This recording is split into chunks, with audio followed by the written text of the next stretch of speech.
let me get this clearly. What is the difference between UGO, Uganda Goes Online, and Google? Somebody says Google. Should I just Google and find the information, or what? UGO definitely works together with Google hand in hand.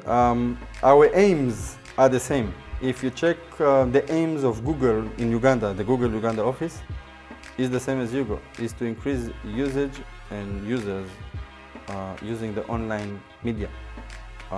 Know better how to use it. Get more local domains. You know, another thing, by the way, that we have is a big problem here, that many local Ugandan websites are using .com. You'll find cranebank.com. And we're saying, there's a co.ug, let's be Ugandan.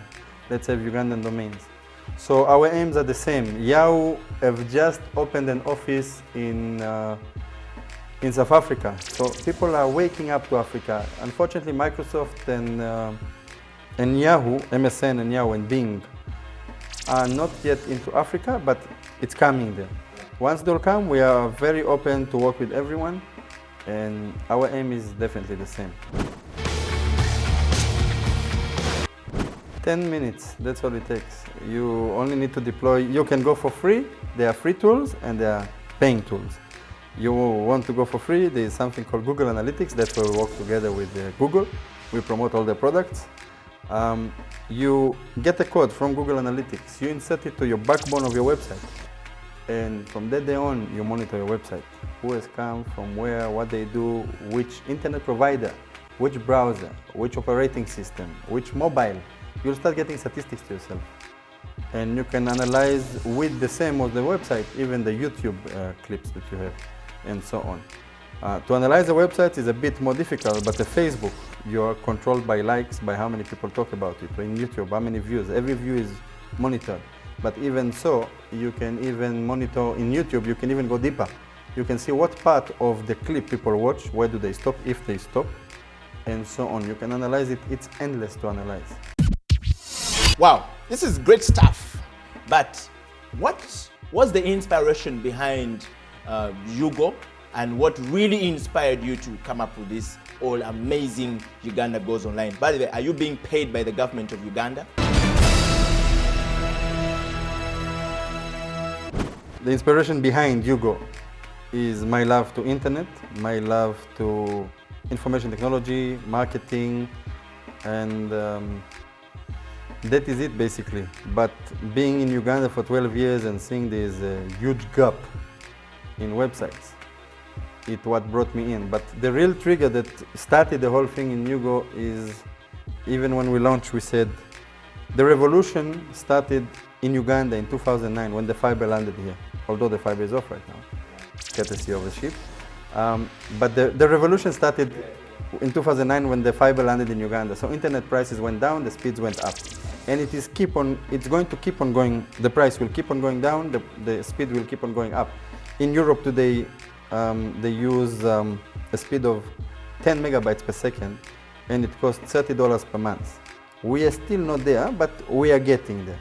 So once the internet starts being more efficient for us to watch YouTube clips, to work on Facebook, to listen to radio online, to upload many websites in the same time and not wait for ages, there was really a need for somebody to put a website. Since it did not come for a long time, I decided, let me take it myself. Rather than think and dream, let me do. And that's what brought UGO in. One of them is Mark Zuckerberg, the guy behind Facebook. You see, in the end of the day, by the way, another one that I'm talking about all the time in the IT is the people that started Messenger. There is nobody in Uganda who doesn't know Messenger or chat. But it started in Israel in 1998 by a company called ICQ. 3 guys, in the age of 21, they sat in a garage for 3 months. They developed ICQ. It was the first messenger technology.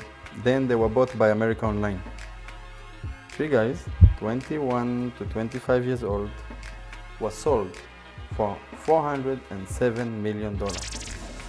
Each kid, in our age basically, got in his pocket $80 million net after tax to the government. Now, this is for me something that I really idol. So yes, those two things really inspired me and I really look up to them. What is the plan for UGO in the next coming, let's say 5 years from now? I see UGO in the next coming years ahead to be one of the most prominent websites in Uganda, to be the leader we are right now the leader of the online content revolution in Uganda. So we want to remain there. We want to, another concept behind UGO, that 1% of all our income will go back to the community. And we were asked several times, okay, who are you going to decide where it's going to go? We don't want to be like all those NGOs and what. That's how beautiful we have social media. We will open it to the public. We'll ask them, we have that amount of money, where do you think it should go? So we want to interact with everyone. We want to be the people websites. It is, you know, I've been in another function we sponsored and somebody said, we didn't need this Muzungu to bring it up. I don't consider myself one as a Muzungu. I'm a Ugandan, completely Ugandan. When people call Muzungu, I ask them where he is. And I do it for Uganda. And it's, you know, one thing I don't know if it's correct to say on TV, but I'll say it anyway. Another guy is that I really, not preach, but criticize a lot. It's a small company called New Vision. I went to see New Vision before we launched and we told them, you guys, you need to change. Your website is outdated. It's a pity that they've given the build of that website outside the country. We as Uganda, we have talent, we have programmers, we have developers, we have designers. It could have been done in Uganda for much better cost and money and get better results. And it will be done in Uganda rather than send money to India and get not so good website in the end of the day. It is black, it is, yes, they brought some good stuff, but it's still not there. And it's come more and more. You see that Uganda have contracted recently to do a lot of PR outside. The talent is in Uganda. We really want to urge and tell Ugandan companies, you don't need to go outside. You don't need Google. It can be done here. UGO is done in Ugandan by Ugandan in Uganda.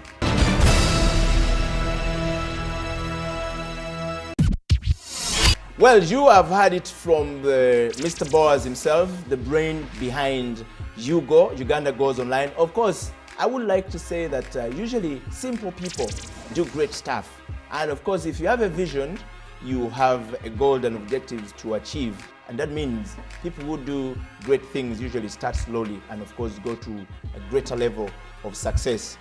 I must say I have actually been inspired by this guy and I'm looking forward to reorganize myself again after 30 years of living under this earth, probably looking for a new business plan.